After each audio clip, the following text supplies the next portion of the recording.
Apa yang terjadi ketika kebenaran tidak sesuai dengan kepercayaan? Ketika logika bertabrakan dengan otoritas. Inilah kisah seorang pria yang berdiri di tengah badai itu.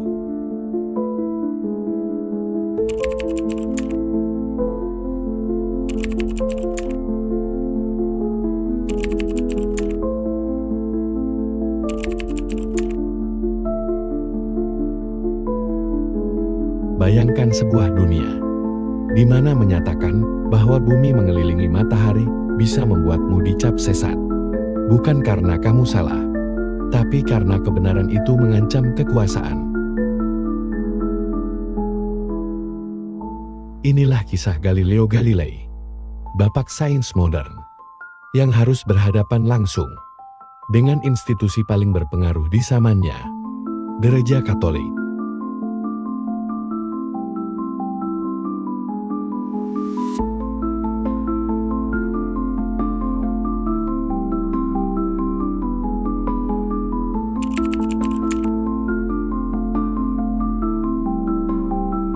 Pada abad ke-17, Eropa sedang berada di tengah-tengah badai perubahan besar yang dikenal sebagai revolusi ilmiah.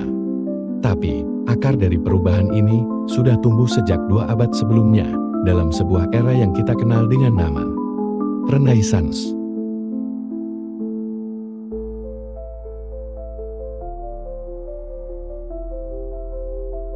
Renaissance, yang berarti kelahiran kembali.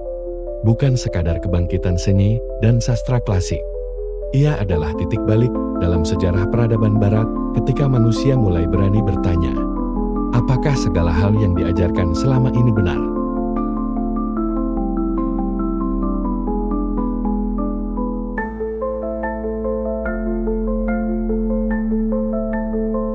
Di zaman ini, pemikiran manusia tidak lagi sepenuhnya tunduk pada dogma gereja atau teks kuno.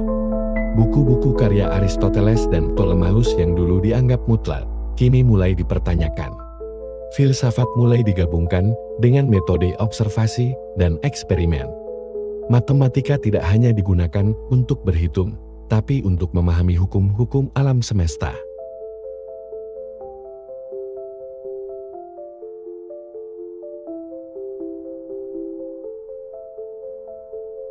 Dan disinilah peran ilmuwan seperti Copernicus, Kepler, dan akhirnya Galileo menjadi krusial.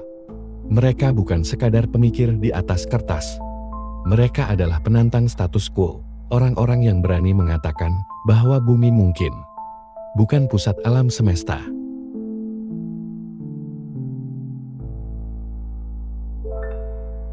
Renaissance membangkitkan semangat humanisme, yakni keyakinan bahwa manusia memiliki kapasitas untuk memahami dunia lewat akal dan pengalaman, bukan hanya menerima ajaran tanpa pertanyaan.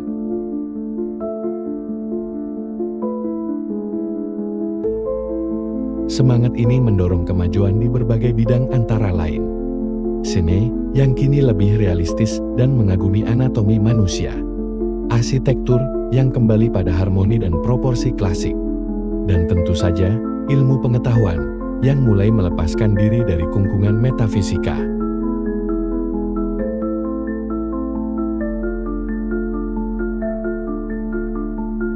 Galileo tumbuh di tengah zaman itu.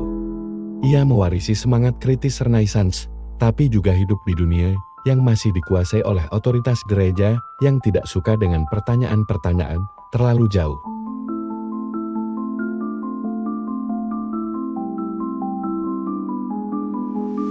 Baginya, teleskop bukan hanya alat untuk melihat bintang.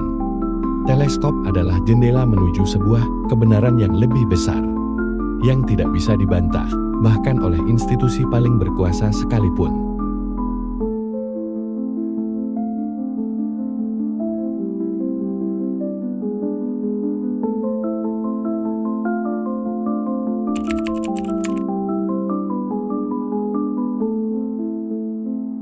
Di tengah gelombang perubahan pemikiran Eropa, lahirlah seorang anak pada tahun 1564 di kota Pisa, Italia.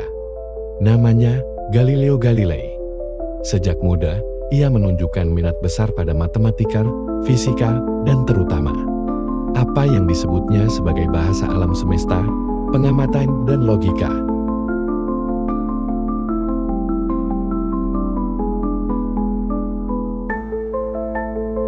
Awalnya, Galileo lebih dikenal karena eksperimen fisikanya tentang gerak, kecepatan, dan gravitasi. Tapi semuanya berubah ketika sebuah kabar datang dari Belanda. Ada seorang pembuat lensa yang menciptakan alat bernama teleskop.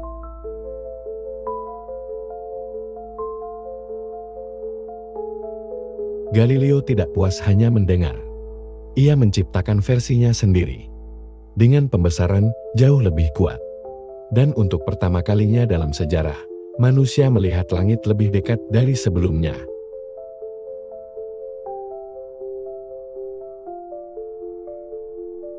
Saat ia mengarahkan teleskopnya ke bulan, Galileo tidak melihat bola langit yang halus dan sempurna seperti yang diajarkan Aristoteles. Yang ia lihat justru kawah, gunung, dan lembah. Medan yang kasar dan penuh bekas benturan.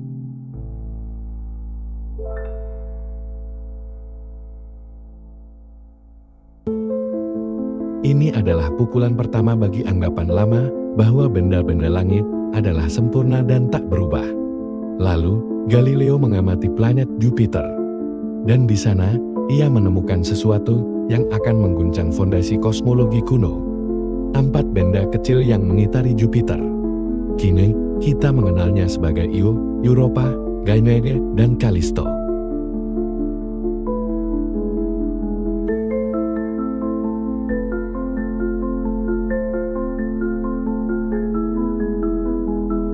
Jika benda-benda bisa mengelilingi planet, bukan hanya bumi, maka teori bahwa segalanya harus mengitari bumi mulai retak.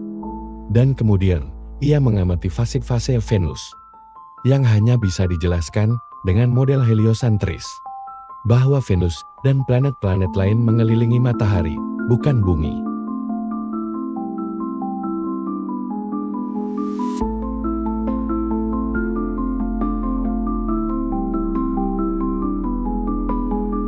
Bukti demi bukti terkumpul, dan semua mengarah pada satu kesimpulan yang radikal di zamannya. Bumi bukan pusat segalanya.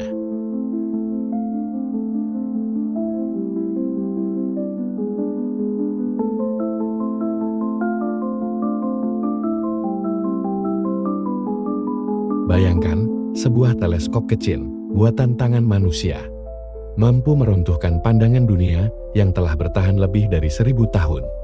Tapi justru karena itulah, Galileo bukan hanya dianggap sebagai ilmuwan. Ia dianggap sebagai ancaman.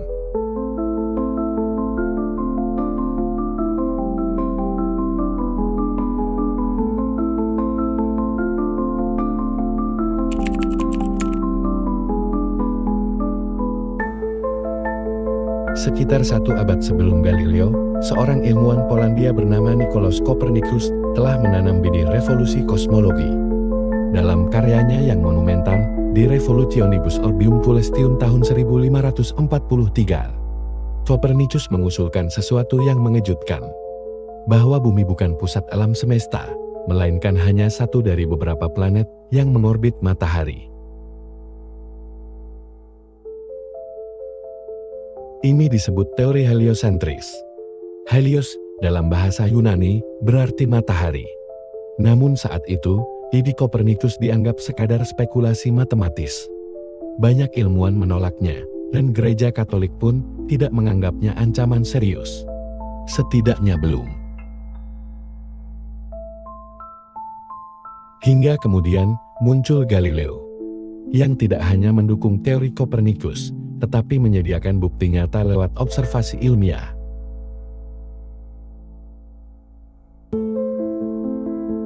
Dengan teleskopnya, Galileo menyodorkan sesuatu yang tak terbantahkan.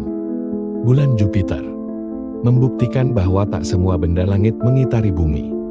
Fase Venus hanya masuk akal jika Venus mengelilingi matahari. Permukaan bulan yang tidak sempurna bertentangan dengan pandangan Aristotelian yang selama ini dipegang gereja.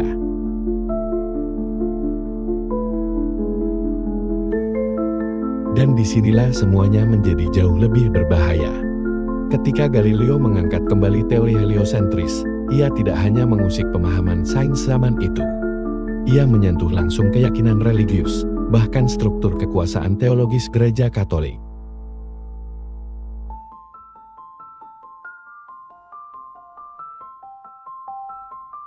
Gereja selama berabad-abad memegang teguh model geosentris, bahwa bumi adalah pusat segalanya, pusat penciptaan Tuhan, pusat manusia sebagai mahkota ciptaan. Mendukung teori heliosentris bukan sekadar debat ilmiah. Bagi gereja, itu berarti menyangkal tafsir literal kitab suci seperti Mazmur pasal 104 ayat 5. Tuhan telah mendasarkan bumi pada fondasinya. Itu tidak akan goyah untuk selama-lamanya. Menggoyang posisi manusia dalam rencana ilahi. Dan pada level kekuasaan. Mempertanyakan otoritas gereja dalam menetapkan apa yang boleh dianggap sebagai kebenaran.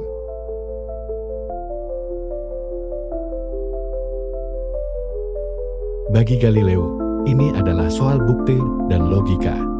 Tapi bagi gereja, ini adalah soal iman dan stabilitas sosial politik.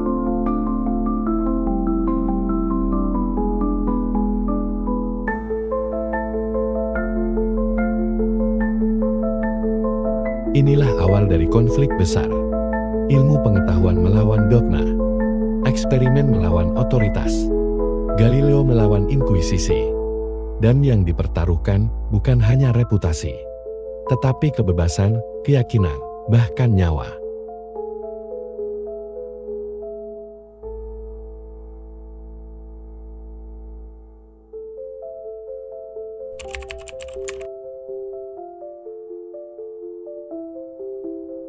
Pada tahun 1632, Galileo menerbitkan bukunya yang terkenal, Dialogo sopra i due massimi sistemi del mondo.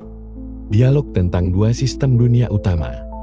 Sebuah karya ilmiah yang membandingkan sistem geosentris dan heliosentris. Namun buku itu bukan sekadar dialog. Dalam narasinya, Galileo dengan tajam dan cukup terang-terangan menyindir sistem geosentris dan mereka yang masih mempercayainya.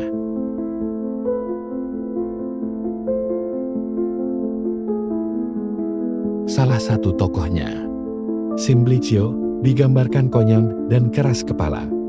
Banyak pembaca zaman itu melihatnya sebagai ejekan terhadap Paus Urbanus VIII, mantan pendukung Galileo, yang kini merasa dikhianati dan dipermalukan.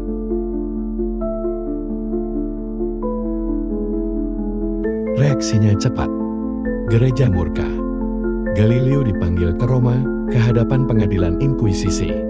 Sebuah institusi yang dikenal tak mengenal kompromi terhadap ajaran sesat.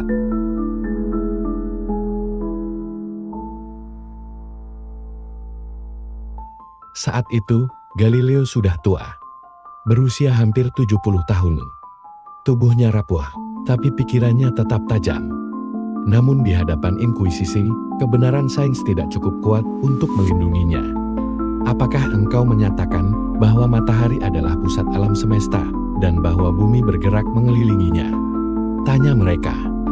Galileo berdiri sendirian. Bukti-bukti ada di pihaknya. Tetapi kekuasaan ada di sisi lain.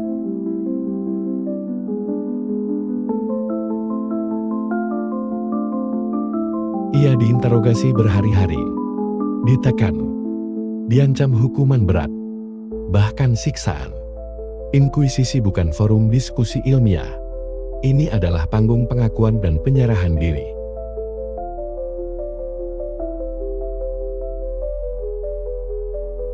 Akhirnya, di tahun 1633, di hadapan para penegak doktrin suci, Galileo menyerah.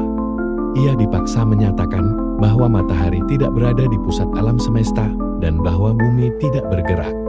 Sebuah pengingkaran terhadap observasinya sendiri. Sebuah pengkhianatan terhadap ilmunya.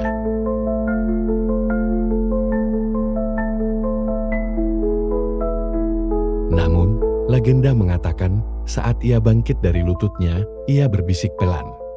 Apur si muofu. Namun, bumi tetap bergerak.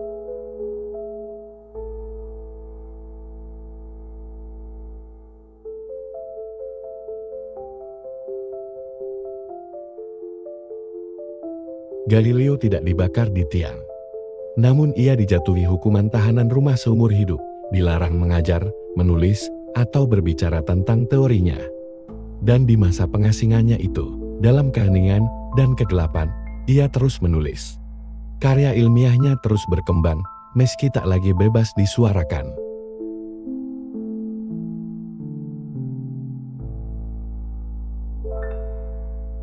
Inilah titik genting sejarah ketika ilmu pengetahuan berhadapan langsung dengan dogma. Ketika bukti-bukti tidak cukup untuk melawan ketakutan. Dan ketika seorang lelaki tua yang hanya ingin mengungkap kebenaran langit harus menundukkan kepala demi keselamatan nyawanya.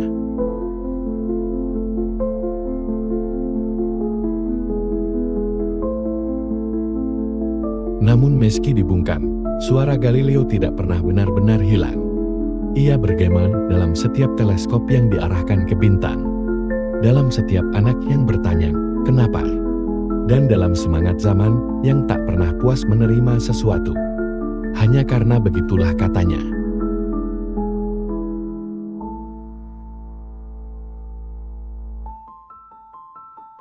Apakah benar? Ilmu harus tunduk pada ideologi. Apa yang membuat suatu kebenaran menjadi berbahaya?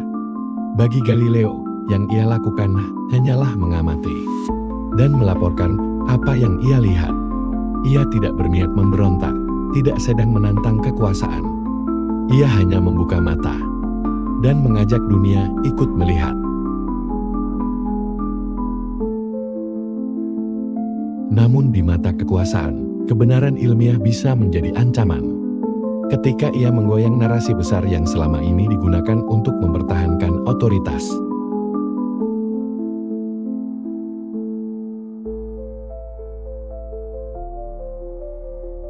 Di dunia tempat ideologi mendominasi semua bidang, termasuk pendidikan, ilmu pengetahuan, bahkan hak berpikir. Sebuah fakta sederhana bisa dianggap berbahaya, bukan karena ia salah, tapi karena ia meruntuhkan kenyamanan palsu yang sudah dibangun selama ratusan tahun.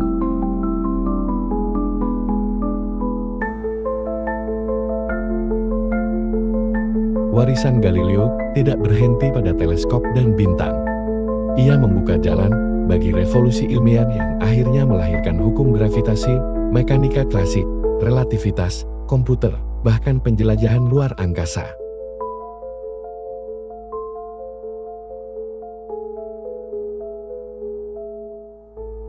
Lebih dari itu, Galileo meletakkan dasar dari sikap ilmiah yang modern, bahwa kebenaran harus dicari, bukan diwariskan begitu saja. Bahwa otoritas bukan jaminan kebenaran. Dan bahwa pengetahuan harus dibangun di atas pengamatan, rasio, dan keberanian untuk bertanya.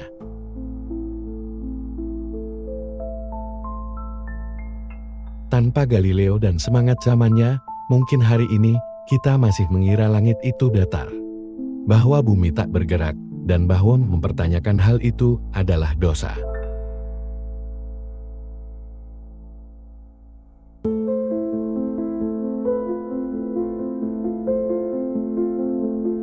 Jadi, pertanyaannya sekarang bukan lagi soal Galileo, tapi tentang kita. Apakah kita hari ini masih hidup dalam dunia di mana ilmu tunduk pada kekuasaan? Apakah kita berani menyuarakan fakta ketika fakta itu tidak populer? Dan apakah kita siap melanjutkan perjuangan Galileo, bukan dengan teleskop, tapi dengan nalar, keberanian, dan kejujuran?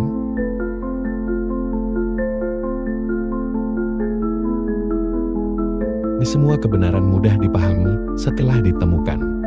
Intinya adalah menemukannya. Galileo Galilei. Dan bumi pun tetap bergerak.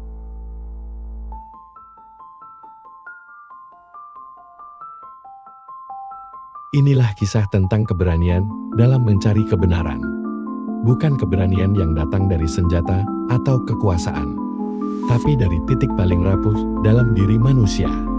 Keyakinan bahwa apa yang dilihatnya bisa jadi berbeda dari apa yang dipercayai dunia.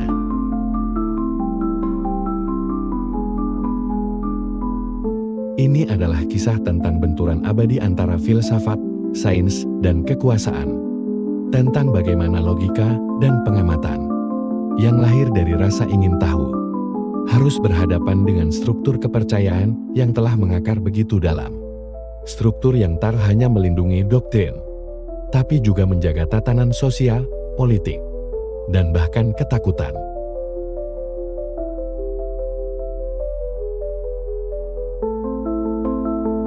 Dan di tengah semua itu, berdirilah seorang manusia biasa, tidak kaya, tidak berkuasa, tidak bersenjata, hanya bersenjatakan matanya yang tajam dan pikirannya yang jernih.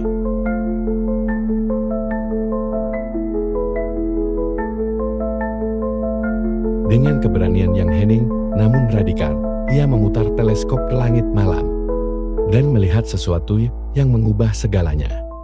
Bulan yang cacat, planet yang mengitari matahari, sebuah alam semesta yang bergerak. Bukan mengelilingi kita, tapi kita bagian kecil darinya.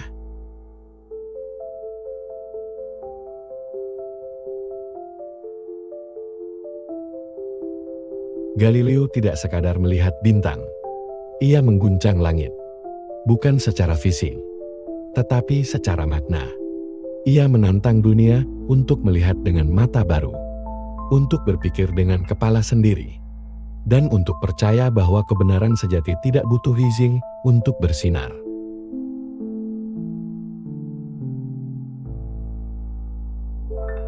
Apa yang ia mulai menjadi warisan tak ternilai.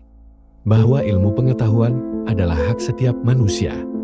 Bahwa bertanya bukanlah dosa.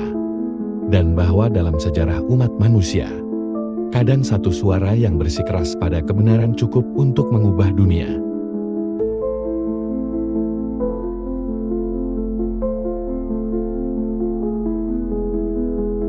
Saya tidak pernah bertujuan untuk menyerang siapapun. Saya hanya ingin tahu apa yang benar. Galileo Galilei.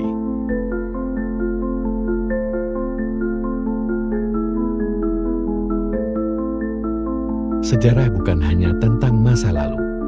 Ia adalah cermin bagi masa depan. Jika kamu merasa kisah seperti ini penting untuk terus didengar, dukung kami dengan like, share, dan subscribe. Karena pencarian kebenaran belum selesai.